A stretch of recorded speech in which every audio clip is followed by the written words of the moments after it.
Hello, this webinar is about managing anxiety in a young person who has a neurodiverse diagnosis. So I am originally from Kilbeggan, and so you'll have to listen to my flat Midlands tones for the next little while. I grew up in a hardware store. I was in the hotel business for a while before I went back and retrained as a counsellor, and then I started working in schools, and of course through that I got involved with a lot of students who would have had neurodiversities and have been part of that community for the past, I suppose, 12 or 14 years now. So what we look at in this evening's talk is common issues for young people who have neurodiversities, some coping strategies for anxiety, and we look at some resources also. I suppose it's interesting maybe first to look at neurodiversities, and the one on the left you can see has quite a few different labels, for want of a better word, and of course you know labels are for jars, not for people, but as we also probably all know, we kind of need the label or the diagnosis in order to access services. So unfortunately, that is how the system works. But mostly the diversities and neurodiversities we'll be talking about are the ones on the right-hand side there. But you know yourself what it is for the person in your life. When I look at anxiety, this is one of a young person that I knew. I couldn't find exactly the picture that kind of depicted what they went through, but they told me that their situation in school was almost like sitting in a chair surrounded by a ring of fire, and the fire was so high that they actually couldn't see out over it. And that's what life was like for them as well, that particular person had autism, and they've given me permission to use that as an analogy. So we can kind of get an idea of just how challenging and difficult life can be for somebody when they're young and they have chronic anxiety. So I'm not going to go through all of these, but you'll know yourself as the kind of items that come up, because we don't necessarily need to go through all of the stuff that makes people anxious, you know, are some of the challenges that people face when they're in their teenage years. And trust yourself as you go through this presentation that not everything will apply to the person in your life, yourself or the person in your life. And some of the strategies and tips and techniques will resonate with you. And some of them you will say, no, that just wouldn't work for the person that I know. And that's okay. You will just trust yourself. What I can do afterwards is I can send the PDF of this presentation to the library, and they can email out all of the participants then with the details afterwards. So you don't need to take too many notes, and you'll be able to look back on the presentation. It'll probably go back out in the next couple of days. These are just some more, I suppose, challenges that people experience in their youth. And I often kind of thought there's so many challenges that teenagers have that it might nearly be as well to if we could put all 12-year-olds into an induced coma, put a pair of headphones on them, pump in the Irish, English, maths, geography, history, all about sexuality and all about diversity and all that kind of stuff, and wake them up when they're 19 and let them out into the world and just save them all of the hassle of teenage years, because it is just such a nightmare. And when we look at these lists, you know, you kind of think, my God, really and truly, young people have to deal with so many different things all at the same time. And then if you have a neurodiversity on top of that, you know, it makes things all just more challenging. And when you think of maybe what brings on anxiety for younger people, particularly people with neurodiversities, obviously it can literally be anything, but it can be just all of these other things, like people not cooperating, being asked to multitask, overload of instructions, people being unfair, all of those things, changes in routines, changes in circumstances, the environment, and then the general run-of-the-mill things of school and homework, and then either getting to parties and social events or not being invited to them, or wondering will they be invited to them. And then sometimes it's the simple things in life of showering and changing rooms and labs and overstimulation of sensations and sensory issues, and the smells of laboratories and changing rooms and home economics rooms and all of that kind of stuff. Apart from the smell of maybe the person sitting beside you on a warm day, but there's a lot of different things. So, I mean, if we look at all of those last 3 slides, it's quite difficult. These are, I suppose, if you have a condition, you know, that there can be a lot of other kind of elements to it that can cause the anxiety. So they may be confused about it. They or their family could be in denial about it. They might be angry that they've been given this in their lives. They can, of course, be frightened and afraid and anxious just in of themselves in relation to what's going to, if they get a diagnosis, what's going to happen to them. Again, they may feel alone, like they're the only one, ungrounded, uncertain, and they can feel ashamed and embarrassed and hopeless, emotionally confused and vulnerable. When we look at some of the factors that add to these challenges, so there are some cultures that, you know, maybe consider differences as being a curse from God, or you know, stigma and shame and all of that kind of thing. It depends on the person's personality whether they can kind of adapt to having a neurodiversity or not, whether they have the intelligence to I suppose assimilate this into their personality, or the emotional ability to kind of accept that they are somewhat different to a neurotypical person. The environment in which they grow up, you know, if somebody has a lot of sensory issues, and you know that family are like big jokers, or maybe they shout their way through problems, or are violent, or maybe just people like to play loud music, that kind of thing. The faith system, I kind of alluded to that there a little minute ago, and again we've just noticed that certain faiths can accept neurodiversity easier than others. Place in the family, again, for the child who has a difference, you know, they might feel that they are soaking up all of the challenges, and maybe the older brothers might bully them and maybe not take their issues into consideration as much. And then the age, you know, I mean, if you're diagnosed early and you kind of learn to cope early, it's usually easier to kind of grow up with something. Maturity, again, 2 13-year-olds can be very, very different to each other.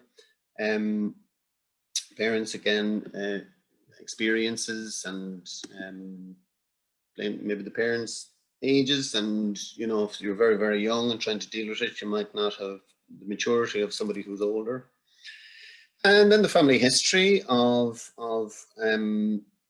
how people have coped in the past with people who are different. And there are just lots of other factors that go into whether somebody can deal with a neurodiversity or not.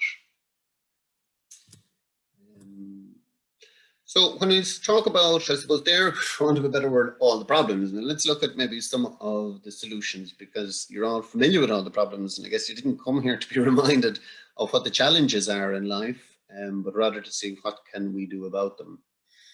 So, these are kind of general, and you can, again, just trust your gut that what you'll hear will resonate with you and for the person in your life, and you'll know then maybe what will work and what won't work.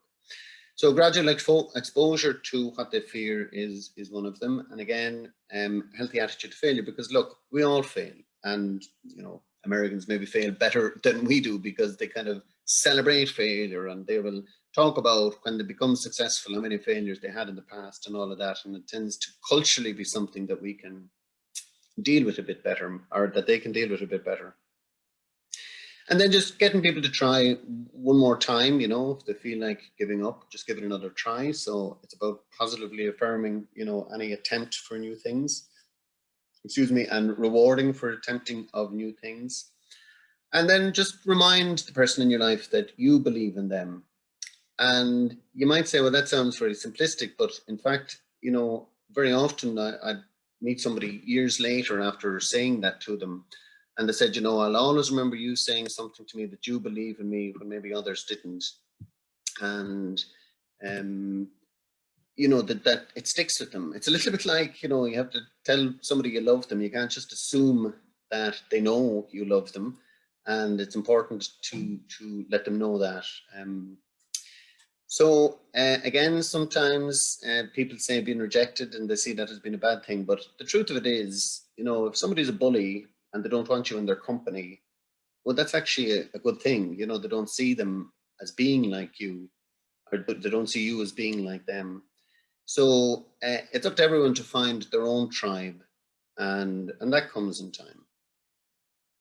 And change is constant, you know. If anything, we've learned over the past couple of years that change is, well, the amount of change you've gone through over the last couple of years has been extraordinary. And just to make sure everyone in the waiting room is in, yeah. Just bear with me 1 second.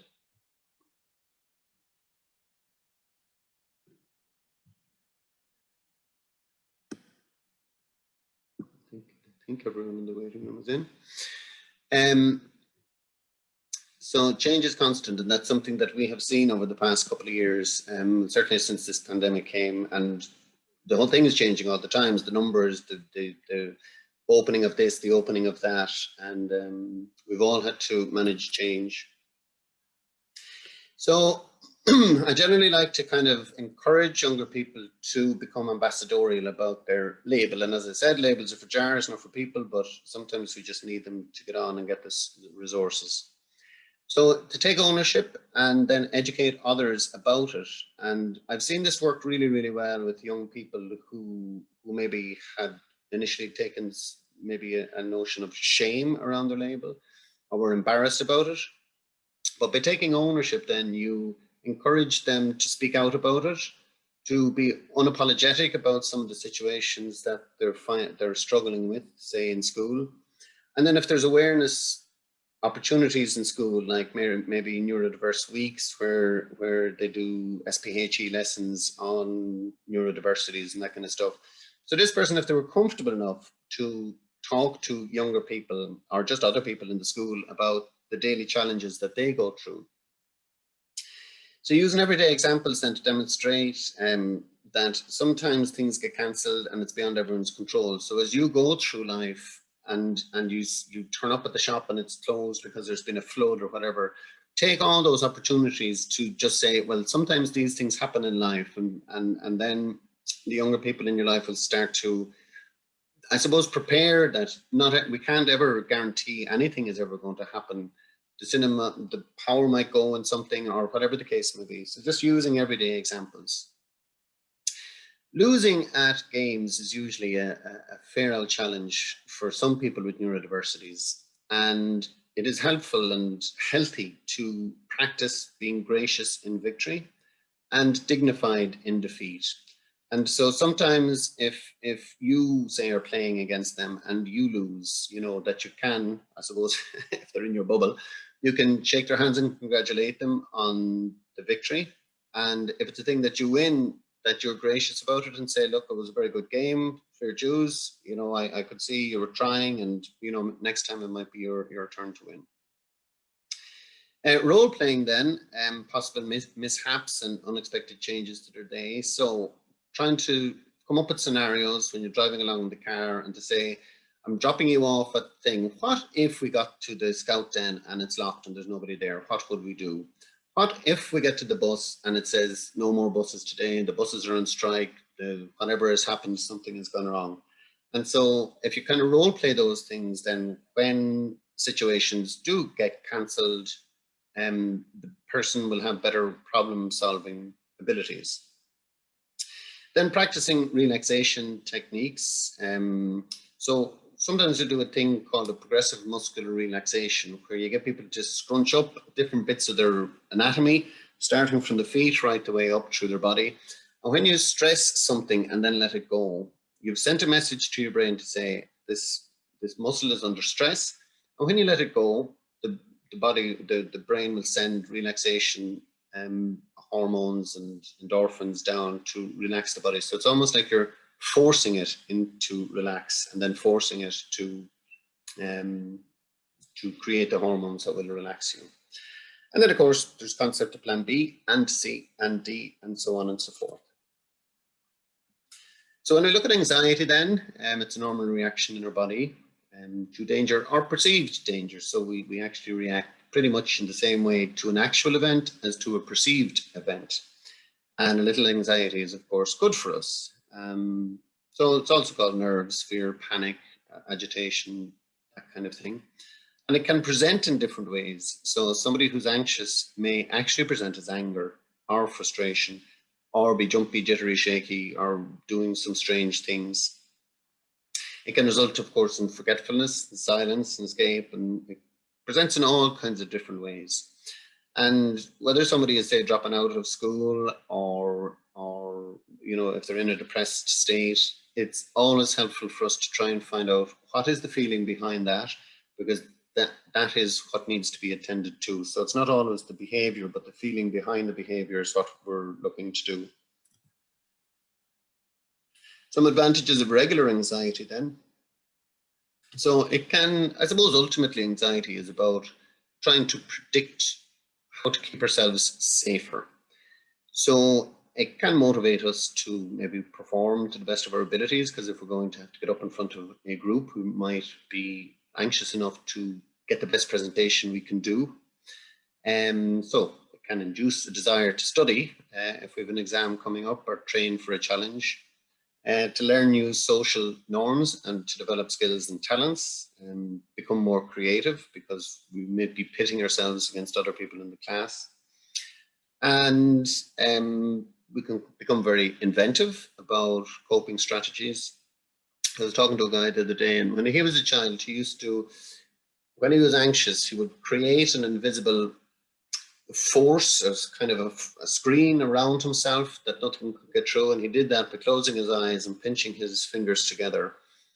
And that he could envisage this I'm trying to think of the word shield, like this invisible shield around himself. And then bad thoughts and bad actions couldn't get at him. So it can promote inventive coping strategies. And then, of course, make people better at planning, organizing, and forward thinking for something that's coming up. So again, we don't need to get into this. We kind of know what anxiety looks like, and it's a bit different for everybody, but it can cause some or all of these things. And you know, for one person, it'll be a quiver. For other people, it'll be, you know, catching in their throat. For other people, it's a headache and nausea and what have you. When we look at kind of panic, well, anxiety or panic, what's happened is our system perceives a danger, and it sends a message to our brain to say there is something wrong. And particularly if it's just a perception. So somebody has an exam coming up, and even if they've always done pretty well in exams, they think, I'm going to fail, I'm going to fail, I'm going to fail. They get anxious because their system is flooding them with adrenaline to try and put out the fire kind of thing within their bodies. It's not an actual fire, and this is not an actual fire alarm, but it's just a kind of a symbolism of what's happening. And of course, there isn't a fire, and so eventually we will just shake out that adrenaline that we've produced. So dealing with somebody who's having a panic attack, it's important that we remain calm in a low methodical tone, and do that belly breathing with the hands on the belly and feel the belly going up and down, and that kind of 4-4-4 breathing is, there's lots of different types. You breathe in for 4, hold for 4, breathe out for 4. Now there's various different versions of that. Breathe in for 5 and out for 7 and hold for 4 and all that. But 4-4-4 is kind of the handiest way to remember it. And you, of course, can demonstrate this with the person who's having a panic attack, and the two of you do it with your hands on your tummy and just feel the tummy rise and fall with the breath, just to regulate, because the panic is in the head, but if we can get into the body, that's where we're going to get the relief. So reassure them that they are safe and that you're there to help them. Remind them that this is nearly over because no panic attack has ever gone on forever. Maybe clear the area, get them to a quiet space with some good air ventilation, glass of water. And again, the water and the air is to remind them just of being in their body. And so they'll be concentrating on the taste of the water. And then maybe a blanket or a comforter, or I suppose if they're at school, possibly to get a parent in to comfort them. And then try and get them to relax and sit down, and they may have gone a little bit cold in the process of having the panic attacks, so maybe a little blanket again. And some of the younger ones, some of the older ones, might want to just cry it out, and that's okay, because panic attack can be very frightening. In fact, a lot of people end up in A&E thinking they're having a heart attack. You know, thousands every year turn up to A&E thinking they're having a panic attack, and it's actually just it's just a panic attack, not a heart attack. You know? So staying with them then until they're back to normal, and just to make sure that they're okay. When we look at school, again, I was doing a talk one day, and one of the students came with me to kind of talk about his anxiety in school, and this was one of his slides, and he's given me permission to use it. So he says, before he came to secondary school at all, he had these wonderful ideas of, you know, friends and study groups and all kind of part of the team and all of that, but he soon realized that in fact it's quite a different scene, and there's lots of graffiti and the smell of the toilets, and it wasn't all about friendships and going to parties and sitting on the bench a lot and the smells of the place, and it felt like prison and the crowds and all of that kind of stuff. So the reality of school is there's every type of child from every background in the place, and you know, it is a multi kind of faceted space where there's learning and sporting, and it's where they're all developing and mixing, and you know, there's all kinds of different. They've been used to just one teacher, and now of course there's teachers with mixes of attitudes and understanding, and some of them are patient and some of them are not. And then of course the size of the school, and then this next little bit will really stress you out when you kind of think back to your own time in school. But there are so many different things about particularly secondary school that you have to get used to. That list there is not exhaustive, of course, but it covers quite a few of the challenges that students, particularly coming into first year, has to face.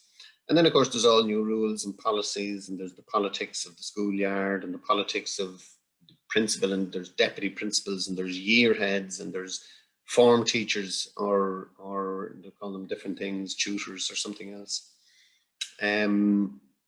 And then of course there's different laws and realities as you pass up through our responsibilities as you pass up through the teenage years.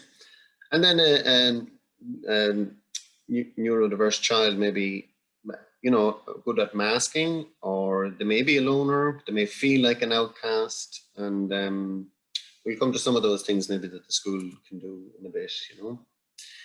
So some people, just here. So some people feel that this is their reality. So what people actually understand compared to what they say and what I can put into words and what I think, you know, and that can be just a challenging position. So this is just one of the things that to try and this is the world as it is. So the parameters there are there in the middle, where, you know, there are 28 children in a classroom, or 72 people on a bus, so many standing, so many sitting, or the music volume is at a particular thing in the shopping center. And people with neurodiversities must fit into those parameters. And we just say, well, that's just how it is. And you must adapt and fit into these things. But the truth is, it's much better if we try and broaden the parameters so that everyone doesn't have to feel they can fit in, and that the parameters are flexible for everybody. So a little bit like the shopping centers, who might have, you know, silent nights with no bells and bugles at the tills, no music, maybe the lighting is lower, and those kind of things. So slow, and cinemas will too have, you know, a neurodiverse kind of screenings and that type of thing. For anybody who's in the audience who is maybe working with neurodiverse people, there's just a few little hints and tips here in relation to maybe how you can operate.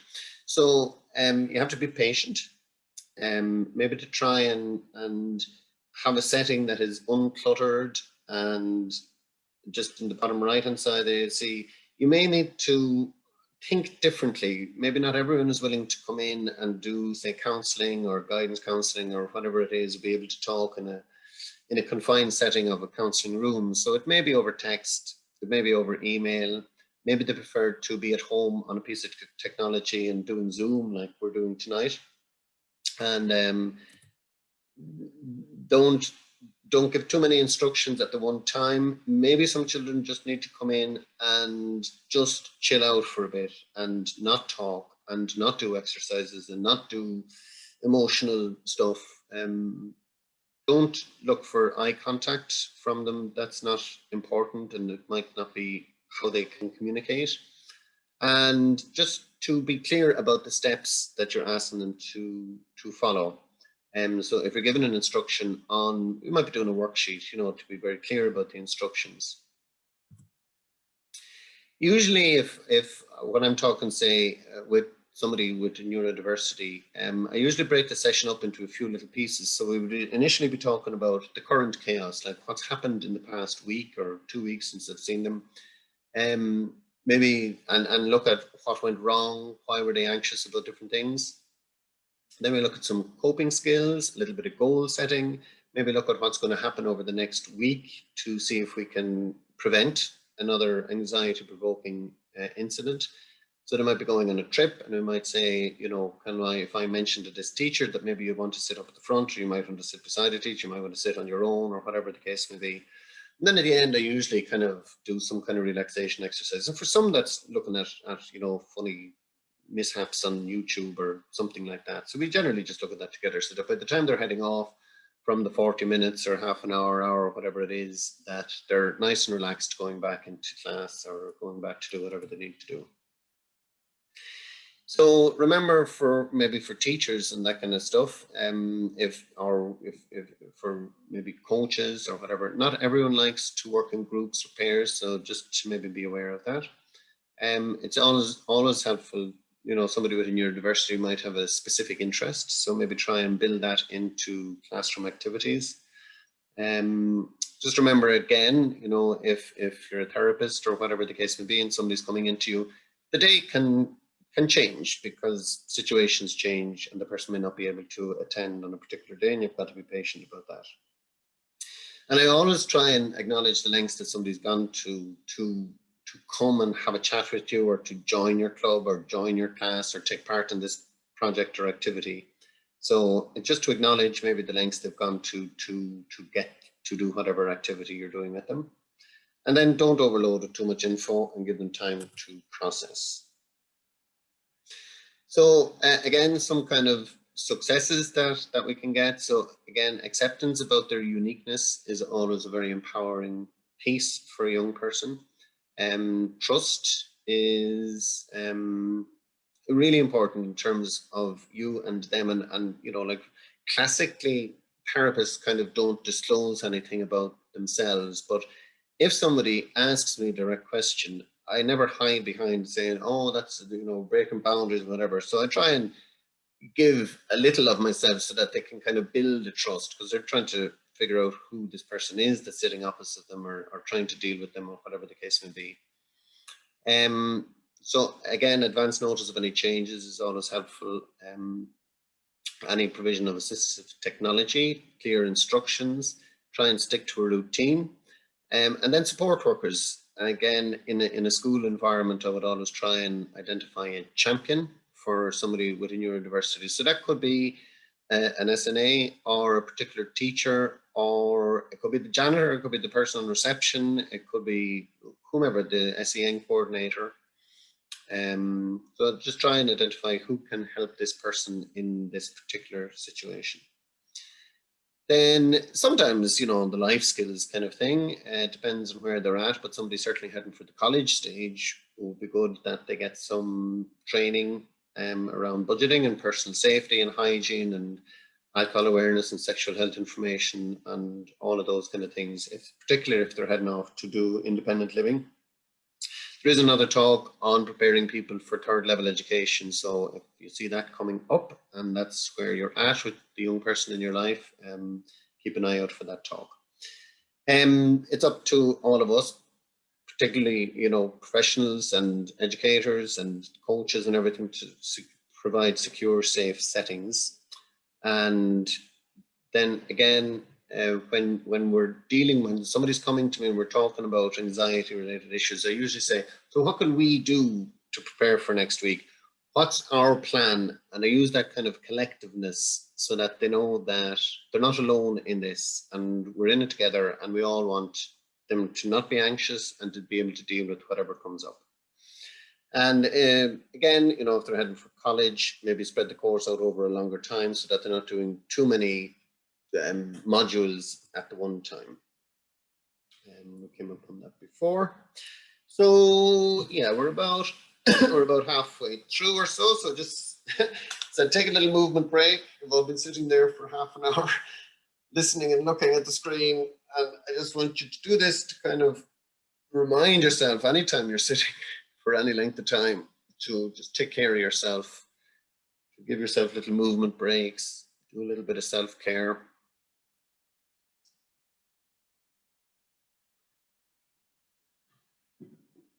Because you see, anytime you're doing that, you're role modeling to somebody else who observes how we operate as adults. So this is one of the challenges that we have. So our anxiety comes from our thoughts first, which create a feeling, and then it creates a behavior. So it's about trying to change our thinking. So if it's a thing that you say, like, let's say when this pandemic started, you know, I'm going to get COVID, you get very anxious that something's going to happen, and then you lock yourself away and you're washing your hands 100 times and you're checking everyone, you know, and really it's over the top. So if you take a little more realistic thing, well, not many people die from COVID. Of course, some have, but the person themselves, they're probably going to be okay if they got it. So if they can start to think, I'm okay, I'm going to be all right even if I got this thing, then you're going to feel a little more empowered and you won't be doing all the behaviors. So it's the same for any of us. If you can change the thinking, we change the feelings, which will change the behaviors. We all are familiar with this, the fight, flight, or freeze, and that's generally when we're anxious. We either flood our upper body with adrenaline to kind of fight this threat or perceived threat, or we flood our lower body if we need to run away from this barking dog that's coming flying at us. Excuse me. And sometimes we just can't figure out what to do, so we freeze. And let's see, how do we deal with it? So everything is a balancing act, and we've got to try and have as many relaxation techniques in our day as we have stressors in our day, so that we never get overstressed. And so that's why we have things like breaks and holidays and weekends, and that's why there are laws in place, you know, to stop split shifts and earlies and late shifts and all of those kind of things, because we know that maybe left to our own devices we won't do it, but maybe sometimes the nanny state might come in to kind of make us bring in breaks so that we get to just reduce our stress numbers. Because sometimes I think of the kind of stress thermometer like this, you know, and if we wake up at a level 2 and then we just get stressed out, we get up here. So it's about getting some stresses, taking some breaks, more stresses will come, more breaks, more stresses, more breaks, bit of exercise, breathing, good sleep, good nutrition, all of those kind of things. So you try and make the list of things that can change and things that can't change, and then commit to changes of the things we can. And then there are certain things that we can't. So let's say you're stressed about when the restaurant will open. There's nothing you can do about it. The law will tell you when the restaurant will open. And so you say, okay, well, there's no point in worrying about when I can get to the cinema, when I can go to the pub, when I can go to the restaurant, when my club will reopen, when that swimming pool will reopen, or whatever it is, because there's just some things you can't change. And then things I can change, well, I can't go swimming, but I can go walking, or I can go take up jogging, or I can go playing tennis now, or I can do those things. So anything that you can change, then that means you're in control, because the other stuff is out of your control and there's nothing you can do about it. So these are just, these are just a whole series of different suggestions around what might work. So you just consider for yourself, for the person in your life, what might work. But most schools and most spaces now, and I mean, even a lot of companies now have these kind of pods and that kind of thing. So if there isn't one in the class or the school, maybe suggest it to the SEN coordinator. There's all kinds of different ways of kind of getting that little bit of breakout space, no matter where you are. Stimming then, of course, is another thing that a lot of people, neurodiverse people do. And in the past, we would say stop flapping or stop rocking or stop whatever. But, excuse me, but this is just a way of regulating. So rather than trying to get people to stop doing it, just get the world to accept that this is what some people do to regulate, and that's okay. Then trying new things. You'll see some places will say it takes 68 days to break a habit, other places it's 7 days or whatever, but I think around 21 plus days to break any new habit. So as you're trying new things, you've got to give it time. And you've got to, you know yourselves, some things only become a habit after doing them for a lot of time, and we tend to try some things and then give up too easily before we kind of get any good at it. But if you can model that to young people in your life, that you've got to stick with stuff and eventually you get the hang of it. Not to try too many things at once, because each thing should be added gently into a routine. And building good habits around mental health and into your daily routine. And again, that's about trying to just keep the numbers down, because the stressors that go up, relaxation, breathing and exercise and breaks will bring it down, another few stressors and so on and so forth. And that's what we have to do, all of us, all throughout the day. And then getting family and friends involved in new activities or habits help. So if somebody is trying something, a diet or whatever, you know yourself, if you were trying a diet at home, it's very difficult if everyone else is having pizzas and chips and booze and all kinds of stuff around you. So the more the merrier when trying new things. And sometimes, I'll say to somebody that, in the school situation, well, what are you anxious about? Everything makes me anxious. It's everything. And I'd say, well, actually, let's have a look and see what is that everything. So it could be about the locker area. It could be about the flickering fluorescent tubes. It could be about just not being allowed to get to their music or get a bit of relaxation in the day. And it could be about not being organized and they might need a bit of help with that. Or maybe they've no friends, a little club, or maybe an odor-free space to have their lunch might be the thing.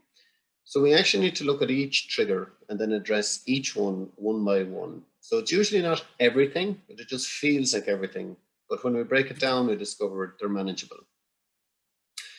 Again, that's just about taking breaks throughout the day and attending to a bit of relaxation. And if there is a multisensory room in the school, to try and get in there for a little bit if that's what you need, or just a break with your music.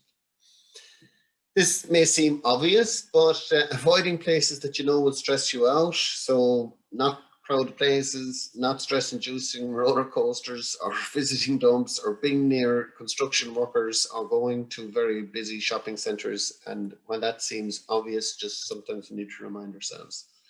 I've spoken about this earlier, so I'll skip on from that, but it's just role-playing is always, like I would, if somebody's getting up to do a presentation in their school, it is one of the most anxiety-inducing situations for a student. I generally try and get them in to do the talk in front of me, so that they can do it, and I kind of give them some tips and hints, but really it's just about actually doing it in front of somebody for the first time. And I'd say maybe just try and pause on that one, and then, when you stand up, just to kind of smile at everyone, and you'll feel more relaxed when you're smiling, and just role-playing stuff in advance as a help. So any of these kind of, you know, that old ad, chai tea and tai chi and all of that kind of stuff. But I just thought we'd do a little five senses exercise now, if we could. So I'd like you all to just sit back and close your eyes if you could. And I'd like you for a minute just to breathe in through your nose and out through your mouth. Just to take a few nice deep breaths, just to regulate yourself. And this is just practicing, because this little five senses check-in is something everyone can do pretty much all of the time, anywhere that you want, and it's free, and it'll just regulate you a little bit if you're feeling anxious. So just a few deep breaths in through your nose and out through your mouth. But it can be any old breath, it doesn't matter.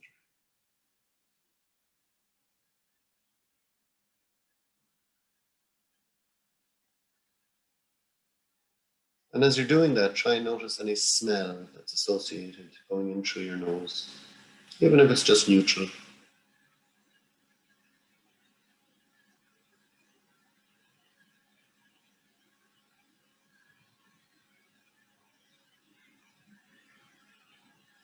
And now I'd like it to, just with your eyes closed, just to notice the shapes that are dancing around, like as if your eyelid is a cinema screen and it's just as a few kind of negative photographs of what you've just been looking at. So there'll just be shapes and bits of light and stuff there, just to notice what's kind of dancing in your eyes.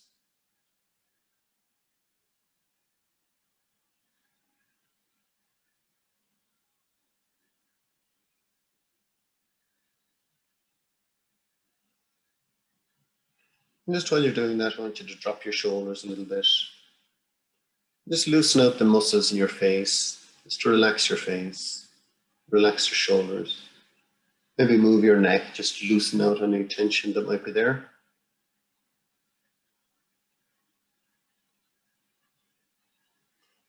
And I just want you to notice where your feet are being supported, where your bottom is being supported, where your back is being supported, and your arms. Just to notice where you're relaxed and where you're being supported by the chair, or the couch, or the bed, or whatever you're on.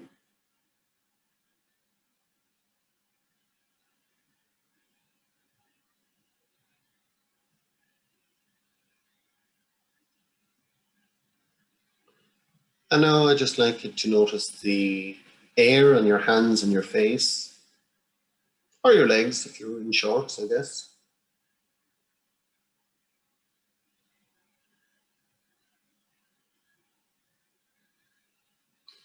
And just to notice how the air passes over your skin.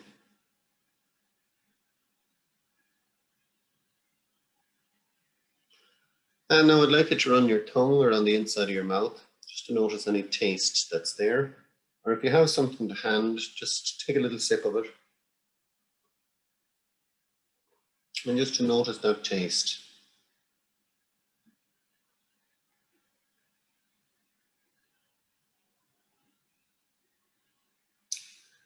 And now what I'd like you to do is just turn your attention to your hearing and just notice any sounds that are in the room that you're in at the minute.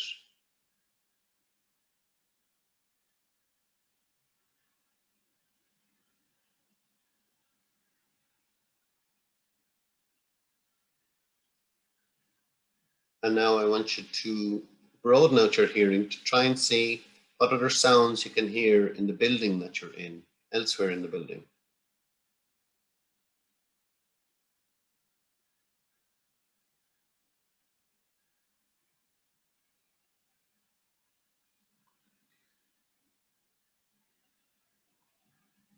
And now I'd like you to throw your hearing out wider and just try and see if you can hear anything outside of your space there.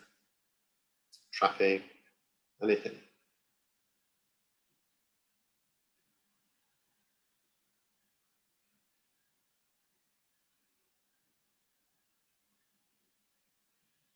Okay. So when you're focused on a sense, you can't actually think about anything else because you're actually focused on that sense. The hearing one is probably the most powerful because you really do have to kind of attend to that, whereas the other pieces just happen. You just happen to be sitting. Your tongue will already be tasting. But So, I mean, that's something you can do on the bus. Obviously, if you're driving, please don't close your eyes.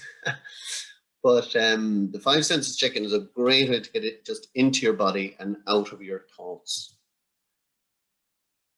So again, there's tons of apps and YouTubes and all kinds of stuff about mindfulness and deep breathing exercises and all of that. Another good way of reducing anxiety or preventing it in the first place is tidy room, tidy mind.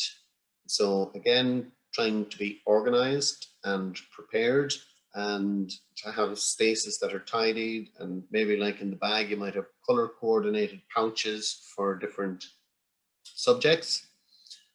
And you know, the old Marie Kondo, was it, who was there during the lockdown, where everyone got into the feng shuiing of their houses and all these kind of things. So the main message here: tidy space, tidy mind. That might be just an idea if any of you are on parents' committees or whatever the case may be in schools, to try and identify a space in a school or one of the showrooms or whatever the case may be, just to have a multisensory space in your school. Getting your thoughts out of your body is a great way of dealing with them. So, you know, for want of a better word, somebody goes to a counsellor to talk out their issues. And while it's useful to have a counsellor there, their own ears take back in the challenge rather than it all just going around in your mind. So even talking to yourself is healthy. Don't mind anyone who calls you mad for doing it. That's okay. So you reprocess an issue when you take it into a different sense. So it is just going around and around in your mind. It is one-dimensional. If you write it down, your eyes will be taking back in that issue as it's dealing with it. But it just externalizes it and it gets contained into something else. Some people vlog and blog and journal and write, and even sometimes we'll write out our problems and then we'll shred them all up. And there's something cathartic about that, just getting it out. So decompression time is kind of sometimes what I kind of think I might offer to neurodiverse persons. So they'll come in and they'll spill out all the stuff about whatever is going on for them. And it's just allowing them just decompression, just getting it out. When we talk about kind of, you know, maybe a worry box, it's a bit like milk. If it didn't have a container, it's all over the place. So for a younger person particularly, this is useful, just to get them to write out their worries, put them in the box or a jar or something like that. And then if they don't have that available to them, just tell them to put it in the locked box in their mind. And then when worry time comes, you can have kind of talk Tuesday, Thursday, or worry Wednesday, or mighty Monday, or chat on Saturday, or whatever it is. So it's just that when they know that the issue will be dealt with, at the start they'll kind of think, I'm going to fill this jar, I'm going to fill this box in no time. But actually they put in their few worries, then you know, because you've come to this talk tonight, and you've tons of other things on your mind, but you're probably just focused on this for the time being, and you will deal with the other thing in an hour's time, or on Tuesday, or next Thursday or Saturday, whenever it is. And you know, there's somebody in your life who you need to ring, and you say, I'll do that later on. So you can compartmentalize and you can contain things until later. And that's what we need to do with younger people in our lives, is to help them to contain the thing, and then they know it will get dealt with later on. I just thought this was nice. I was giving a talk one night, and one of the neurodiverse teenagers that was there, she said to her mother, you don't need to understand why I do what I do. You just need to accept that this is my reality. And, you know, when people come to chat to you or deal with their issues, they don't always necessarily need anything to be fixed or sorted. They just need to know there's somebody else in their corner with them. And they gave me permission to use that. Again, creative expression is a wonderful way of getting stuff out. And so whether it's poetry or the mindful coloring or sculpting or whatever it is, drumming or murals or whatever, it's a great way of expressing what's in our minds. Having a calm down kit is another great idea. So again, the person in your life or yourself, you know what suits you. So for someone to be music and headphones, and for others it'll be textiles and tangible items, and it could be an eye mask, it could be actually a switch or an iPad or whatever it is. Lights, blankets, smells. You know yourself, and it's useful. Just a lot of people who would come to me privately would almost always have a little bag with them of some sort, and that just is some of the calmer downer things that they need. Sometimes if somebody's worried about something, I find it useful to scale the worry. So they'll be in and say, I'm really worried about the test on Thursday. And I would say, okay, what is it? Maths. Right. How worried are you? Oh, I'm at a 9. I'm going to fail. I'm going to fail. I'm going to fail. So we try and look at the evidence and we say, well, when was the last time you failed a maths test? Well, I haven't. How do you normally do them? Usually get 60s or 70s, but I'm just not prepared for this one. But I said, how many tests have you done? Oh, I've done loads, and Christmas and monthly ones and this and that. So I said, you generally pass. You know, I don't think things will have gone altogether out of your mind between now and Thursday. So I said, yeah, it's probably healthy to have a little bit of anxiety about it, but the evidence to me would say that it's only worth about a 2, really. You know, you put in the work, you passed all the other ones. And so they start to realize that it's actually upside down, the number of stress they're giving to it. Once you present the evidence, it just doesn't add up. Sometimes these are handy too in school. So you might, the green pen, so this is a way of kind of letting the teacher or the SNA or you know, the classroom assistant know what the mood is like today. So if the green pen is out, we're fine, we can take part in stuff. If the orange pen is out, we're feeling a little bit under stress here. And if the red pen is out, please don't involve me or ask me to talk or ask me anything. I'm just hanging on by a thread here in this class, so go gently on me. So it's just kind of an invisible way of doing that indication thing, and none of the other students need to know. For younger people, it's always useful for them to have a safe place to go in their head when they're worried. And for me, when I was a kid, it used to be the circus. And I know there's animals in that particular picture, and that's not good now, and things have changed, thankfully. But for others, it could be, you know, maybe an image of going to the granny and granddads. And I usually try and get a young person to draw this out and then frame it in their room so that they can remind themselves of where to go in their head. So they could be at school, but they'll remember the picture. And it could be horse riding or football or puppet show or whatever it is. So just to have a safe place to go in your head. So we're doing on time. Okay, we will. A few minutes left, and any of the things we don't get to, they'll be on the PDF anyway. Resetting your system, then again, a little bit of exercise. Whenever you're stressed, do a little bit of exercise. It forces the body to create the endorphins that force the relaxation, dopamine and serotonin and all those to just relax you afterwards. So it's just resetting your system.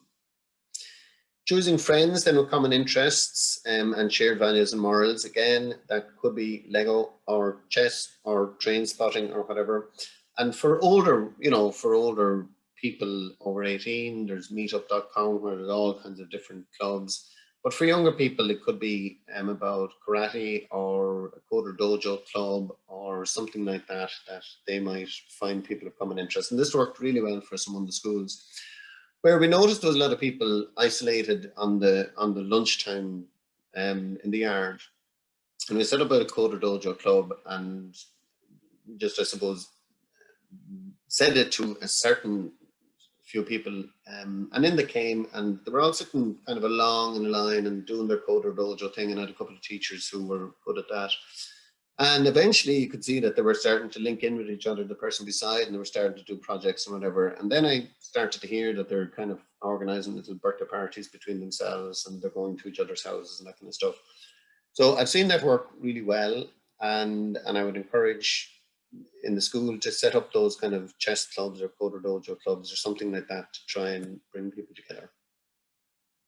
Again, it's just about community connections. So some of the organizations run social groups and run friendship groups. And I suppose there's a friendship course over in Aspire, and I suppose as soon as things left, they'll start up again. So part of it is about teaching about friendships and how to be a good friend and all of that. But of course, it is the group that is there on the course to end up being sometimes friends with each other. So trying to identify those things. A scrapbook of successes or memories or strengths is always helpful to remind somebody. So anytime there's an achievement got, or anything that kind of is a happy memory, just to put it in there, and then when you're feeling in the dumps, you can take it out and just remind yourself that there are good times and there will be more good times in the future. Pets too can offer great relief from anxiety from time to time. It depends on the person and of course their allergies and all of that kind of thing. But it can be a wonderful way to I suppose, for company, for responsibility, for companionship, and that.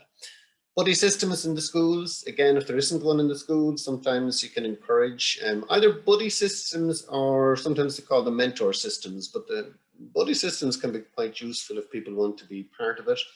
And the mentor systems, then at least, the person in your life will have somebody there that they can link in with and they won't feel isolated. So, but that's usually kind of a 5th year with a 1st year. They're just some of the mental health kind of supports, and they'll be on the slides as well. So I do encourage neurodiversity clubs in schools, and again, it'll need the correct leader, teacher, SEN coordinator, SNA, somebody who kind of is up to speed on issues around neurodiversity. If they're going to do that kind of a club, so they want to be fairly well versed on it. But again, it's about encouraging ambassadorial, a nature of ambassadorial, I suppose, ownership within the young people. Again, we've kind of done that one, clubs and societies. Again, it to be just, I mean, medication is not something that I am fond of promoting, but it is something that sometimes people will require, and I suppose that we really down to your GP if they're suggesting it. I'm not saying you all automatically have to go for it if it is suggested, but sometimes it does help, particularly around exam years. And these are just some ideas. I'm not going to go down through all of them, but for schools to try and take a coordinated approach, excuse me.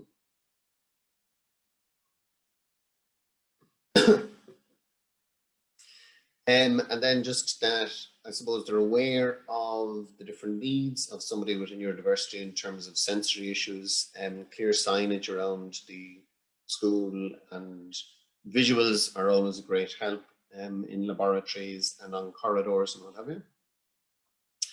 And then, teachers to say the child's name at the start of a sentence of addressing them so that they can be prepared for what's coming, because sometimes the teacher will ask the sentence and then name the child, but somebody with a neurodiversity prefers to know that they are going to be asked the question.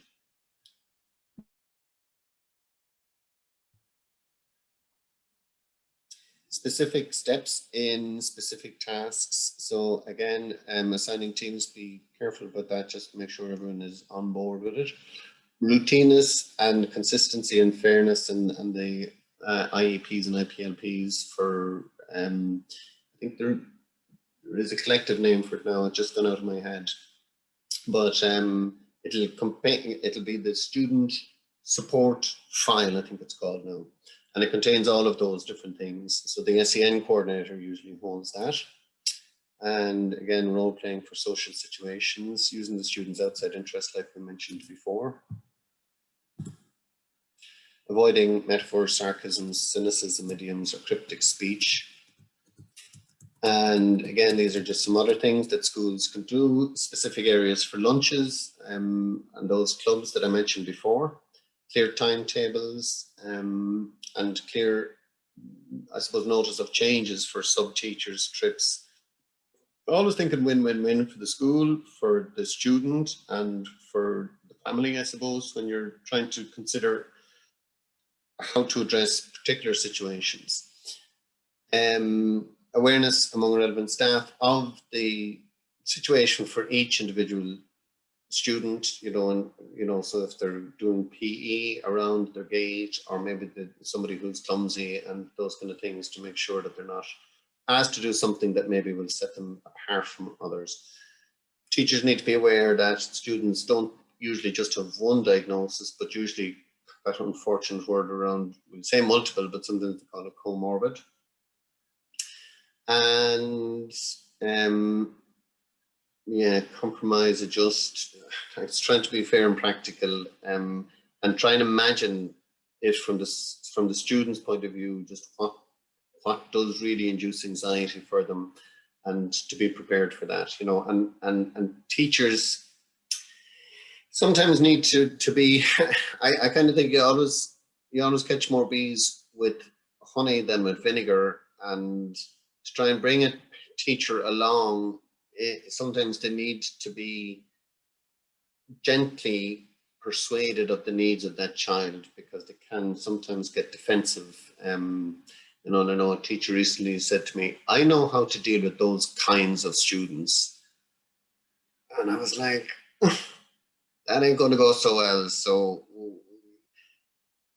just to be careful. Yeah. Just to try and bring people along in as best as you can without conflict. It usually brings them along easier. And then teaching problem solving, and bringing in trainers and speakers for parents, and that, you know, so that other parents are aware of each child's needs.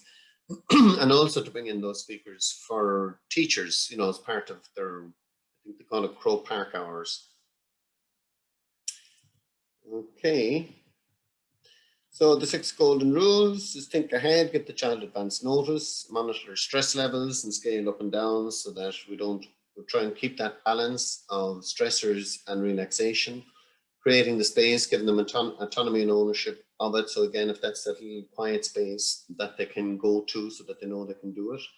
And then for us to try and keep as calm as we can, because if you're going to be stressed out by somebody's, a neurodiverse person's anxiety, then everyone's going to be stressed. So you've got to try and keep yourself calm. And then sometimes you've got to plant the seed in relation to an idea and wait for it to grow. And, you know, don't expect change immediately. But I've really often found it where I'll suggest something and then revisit it next week. And then the following week might be the time that they might be willing to have a look at it. So sometimes I think it's time that we have, I suppose, what I call a hidden disabilities revolution. Because if somebody was to use the N word for one of the Black students, or say the F word for one of the gay students, they could quite rightly expect to be suspended, and everyone around them would report them, and something like that is totally unacceptable in today's world. But if somebody uses, say, a word like retard or spa or something to that degree, it's not taken in with the same manner, and it's not taken with the same severity. And there isn't an automatic assumption that that person will get into trouble. And yet it's just as hurtful for the person who hears that. So I often think it's time that we, I suppose, made sure that people with hidden disabilities are afforded the same respect as everybody else. This was just a little motto that I came across, and I suppose it's about that one good adult in a young person's life. So just to say, I'm on your side, and I will be your champion until you can be your own champion. I like this wording because a lot of neurodiverse people are sometimes referred to as weird for some of the things that they do.